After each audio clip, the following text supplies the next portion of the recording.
Y no tiene nada que ver con mi mujer. Más me vale decírselo.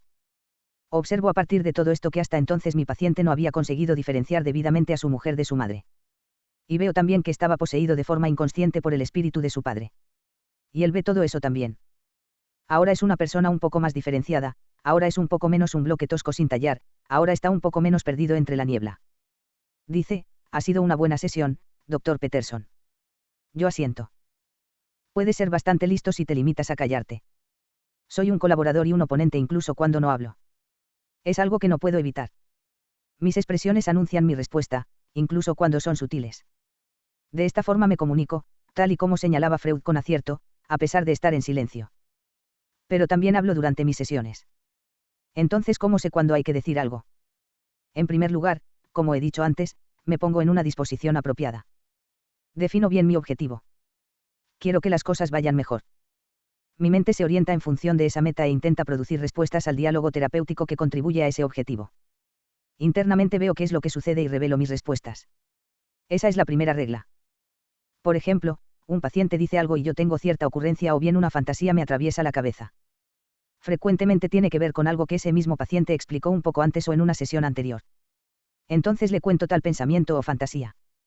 Con indiferencia le digo, dijiste esto y me he dado cuenta de que luego me percaté de esto otro. Entonces lo hablamos. Tratamos de determinar la relevancia del significado de mi reacción.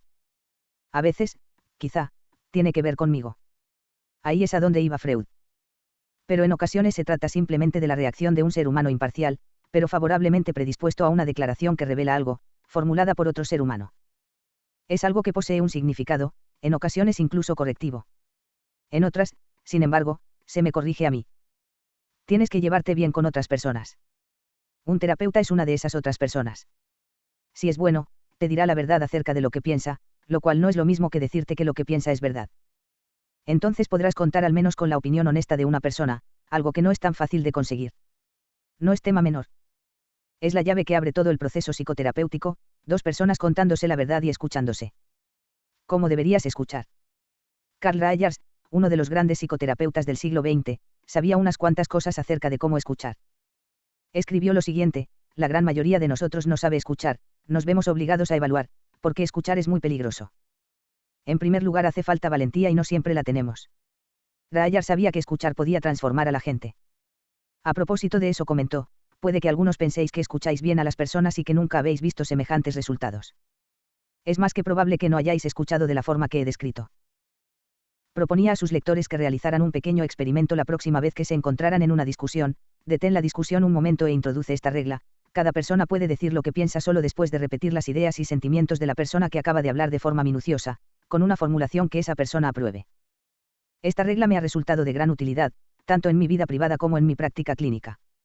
Suelo resumir lo que la gente me ha dicho y les pregunto si he entendido correctamente. Unas veces, aceptan el resumen, otras, me sugieren una pequeña corrección. De vez en cuando me equivoco por completo. Y está bien saber todo eso. Este proceso de resúmenes comporta varias ventajas básicas.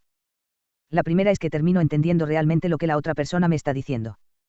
Sobre esto, Rogers señala, parece sencillo, ¿no? Pero, si lo pruebas, descubrirás que es una de las cosas más difíciles que jamás hayas hecho. Si de verdad entiendes a una persona de esta forma, si estás dispuesto a entrar en su mundo privado y ver cómo se le presenta a él la vida, corres el riesgo de quedar transformado. Puede que acabes viendo las cosas de la misma forma, puede que te veas influido en tus actitudes o en tu personalidad. Este riesgo de transformación es una de las perspectivas más aterradoras que la mayor parte de nosotros puede encarar. Pocas veces se han escrito palabras más acertadas. La segunda ventaja de realizar estos resúmenes es que ayudan a la persona a consolidar y utilizar la memoria. Partamos de la siguiente situación: un paciente, hombre o mujer, me refiere un relato largo, disperso y cargado de emociones acerca de un periodo complicado de su vida. Lo resumimos una y otra vez. Esa historia se va acortando y finalmente queda resumida en la mente de los dos con el formato que hemos intercambiado. En muchos sentidos ahora es un recuerdo diferente, con un poco de suerte, incluso un recuerdo mejor. Ahora pesa menos, ya que se ha destilado hasta dejarlo en su esencia.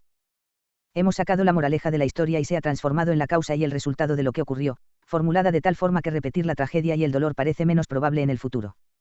Esto es lo que pasó y este es el porqué. Esto es lo que tengo que hacer para evitar estas cosas de ahora en adelante. Eso es utilizar bien la memoria. Ese es el objetivo de la memoria. Digámoslo una vez más: si recuerdas el pasado no es para registrarlo con exactitud, sino para estar preparado para el futuro. La tercera ventaja que comporta utilizar el método de Rayers es que resulta muy complicado construir alegremente argumentos peleles. Cuando alguien se opone a ti, resulta muy tentador simplificar, parodiar o tergiversar su posición. Es un juego contraproducente, diseñado al mismo tiempo para dañar al adversario y aumentar injustificadamente tu propio estatus. Por el contrario, si se te pide que resumas la posición de la otra persona de tal forma que ésta lo apruebe, quizá tengas que formular el argumento de una manera aún más clara y concisa de lo que tu interlocutor ha conseguido hacer. Si accedes a mirar los argumentos presentados desde la perspectiva opuesta, puede que 1. Encuentres cierto valor en ellos y que aprendas algo en el proceso, o 2. Te sirvas de esas perspectivas para refinar tus propios argumentos si aún piensas que la otra persona está equivocada, con lo que saldrán reforzados. Tú también serás mucho más fuerte. Entonces ya no tendrás que deformar la posición de tu contrincante y, además, es muy posible que vuestras posiciones se hayan aproximado al menos parcialmente. También se te dará mucho mejor resistir a tus propias dudas. Hace falta mucho tiempo, en algunos casos, para averiguar lo que una persona quiere decir de verdad cuando está hablando. Esto se debe a que frecuentemente está articulando sus ideas por primera vez. No puede hacerlo sin perderse por callejones sin salida o declarar cosas contradictorias, incluso abiertamente absurdas. Se debe, en parte, a que hablar, y pensar, a menudo tiene que ver más con olvidar que con recordar. Hablar de algo que ocurrió, sobre todo si posee una carga emocional, algo como una muerte o una enfermedad grave, significa escoger detenidamente qué se va dejando atrás. Cuando se empieza, no obstante, mucho de lo que no es necesario tiene que verbalizarse. La persona que habla con gran emoción tiene que relatar toda la experiencia con todo lujo de detalles. Solo entonces puede pasar a enfocar o consolidar el hilo central, las causas y consecuencias. Solo entonces se puede extraer la moraleja de la historia. Imagina que alguien tiene una pila de billetes, algunos de los cuales son falsos.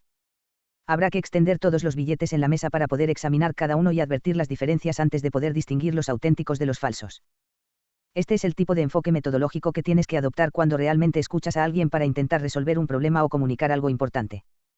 Si tras descubrir que algunos de los billetes son falsos te limitas a tirarlos todos, como harías si tuvieras prisa o si por algún motivo no estuvieras en disposición de dedicar el tiempo necesario, nunca aprenderás a separar el grano de la paja.